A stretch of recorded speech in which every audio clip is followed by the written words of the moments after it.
I can bring you in warm, or I can bring you in cold. Hello there, and welcome to Mandotheory.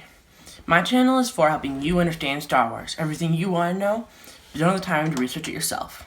Let's get into today's video. Today we'll be talking about IG-11. He is an assassin bounty hunter droid who we see in The Mandalorian in about 3 to 4 episodes. If you count statue, it's 4. If not, it's 3. More on the statue later. His IG model was very popular during the Clone Wars and Republic and Separatists, both. Both sides used him for their own advantages and reasons. Company didn't really work for either, and was just there to help either side, any who paid the most money. The reason they didn't use IG-88, who already existed in Empire Strikes Back, is because IG-88 had a bunch of legends and canon attached to him, and they wanted a completely new droid. The first time we see him is on Arvala 7, attacking the Nikto mercenaries encampment. We see him through the Mandalorian spotting scope. After that, we see the Mandalorian and him just destroying the Nikto and getting hold of their blaster cannon. The only way they did this was through IG-11 stepping out and distracting the gunner with the Mandalorian struck behind. Only way IG-11 could do this was through the tough, thick armor plates that he had on him that he used to deflect the blaster bolts. They couldn't last very long, so the Mandalorian had to be really fast what he did. Inside the compound, we see IG-11 and the Mandalorian staring at Grogu, or the child as he's known then. And then as IG starts to raise his blaster to kill Grogu, the Mandalorian starts to blast him in the head, leaving him there dead on the floor. Until we see Quill, the Ugnaught moisture farmer, who helped the Mandalorian learn how to ride a blurg and find the encampment. Until we see him come through and repair and restore IG-11. He is the one who is also the one who rides the blurgs on Navarro later and starts off rescuing the child. He doesn't finish. IG-11 finishes that mission for him. We see him standing in a stool and looking through a TIE Fighter window at his soldering as he's working on repairing and reprogramming IG-11. Then, later on, this is a quote, show how much IG-11 has changed to his programming than he used to be. The Mandalorian's going, Quill, come in, Quill. And then IG-11 says, Quill has been terminated. Mando says, what did you do? IG-11 says, I'm fulfilling my base function. Mando says, which is, IG, to nurse and protect. That shows how much he has changed throughout this whole thing.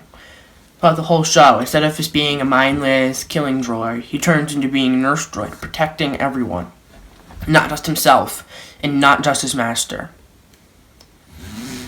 Later on, we see him riding through and using his incredible strength to pick up a whole stormtrooper by the helmet and slam him into a speeder bike repeated times until he's dead. Take the other speeder bike and drive it. The only way he can do this is because he has several sensors on his head that let him see multiple light spectrums and see several directions at once. Which is why he can drive the speeder, look after Grogu, and shoot 2 blasters, hitting every target stormtrooper on his way. Which was like a really awesome scene. One of my favorite in the whole episode, which is episode 8, Redemption. Then we see him throw his speeder bike into a group of stormtroopers, distracting them all so that Mandalorian can sneak out and grab an E-Web blaster that disintegrates all of its people it shoots. Just like the Ambient Phase Pulse Blaster. I'll leave a link down to my video on that in the description. If you're interested, go check that out. And then they all sneak inside the building, and IG-11 starts using the lasers he has installed in his fingers to cut their way through a grate so they can get into the Mandalorian's covert. Where they're thinking they'll find a bunch of Mandalorians to help them fight their way through all the stormtroopers. We don't know how many ex-Imperial stormtroopers there are, Because remember, at this time, the Empire has fallen. And this is after the second Death Star, like 2 or 3 years later. Because this is 9 ABY, after Battle of Yavin, which happens in A New Hope. That we see IG-11 walking through the lava flats. It says he's going up to a patrol of stormtroopers Mandalorian sighted. At the end, a whole platoon is 50 stormtroopers. The Mandalorian knew that he was the only one, maybe IG-11, would survive if they went through and tried to shoot their way out. So IG had to go and self-destruct. Nobody wanted him to do it, but the Mandalorian was especially upset. Even with his distrust and dislike of droids, he was still sad because he liked how IG-11 was reprogrammed, and probably would have kept him as a sidekick throughout Season 2 if this hadn't happened. I would have loved to see IG-11 keep going, but he can't be refixed after he's blown apart and his parts are melted in lava. That's kind of sad, though. Because of his sacrifice saving Grief Karga, Cara Dune, and the Mandalorian was a child, in Episode 8 Redemption, we see a statue of him erected by the Navarro citizens in Episode 12, The Siege. And with the statue, we could see for 5 seconds in the town square outside their cantina.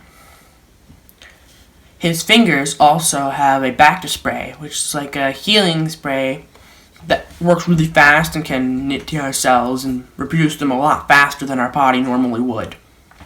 We see him spray on the back of Mando's head after he was torn apart by the E-Web's generator exploding by Moff Gideon. And because of this, the Mandalorian is then able to take down Moff Gideon's TIE fighter. And we think win the day. And he thought win the day, but he didn't. IG-11's head is made out of the combustion chamber from a Rolls-Royce engine. We also see several of those in A New Hope in the cantina. It's a distiller set for the bartender. I'm not sure if he killed several IG units and stole their heads, or the IG units weren't even invented then, I think. And they just used the same recycled part because it looked cool for the IG units. It's the same head for IG-88 too. IG-11 also has a self-destruct bomb inside of him, like I mentioned, so he could self-destruct and blow up the whole platoon of stormtroopers. I'm not sure why Quill didn't take this out when he reprogrammed and rebuilt him. I would definitely have taken out a destructive bomb inside whatever droid I had, so he wouldn't accidentally blow up while I was trying to get him to do things. That would have been kind of deadly. IG-11 has 2 bandoliers that IG-88 did not to extinguish him, and a yellow stripe around him. It makes him further differentiate from IG-88. The blaster rifles he uses an E-11 and a DLT-20A blaster rifle. Both different models. I thought it would have been easier for them to have the same one, but they did look different in the film too. He probably got them off other bounties or something like that. We're going to end today's video with one final quote from Taika Waititi. He is the voice of IG-11 and the director of Episode 8, Redemption. Waititi is also known for directing Marvel's Thor Ragnarok. IG-11 is very innocent and direct and doesn't know about sarcasm and doesn't know how to lie. It's like a child with a gun. This is really true. He's very honest and will tell you exactly what he's doing to anybody in a very loud voice. And he doesn't know how to joke. He tried that with Mandalorian and it didn't make any sense. That will bring this episode of Mandotheory to a close. I will see you next time. Mandotheory, out. This is the way. This is the way. This is the way.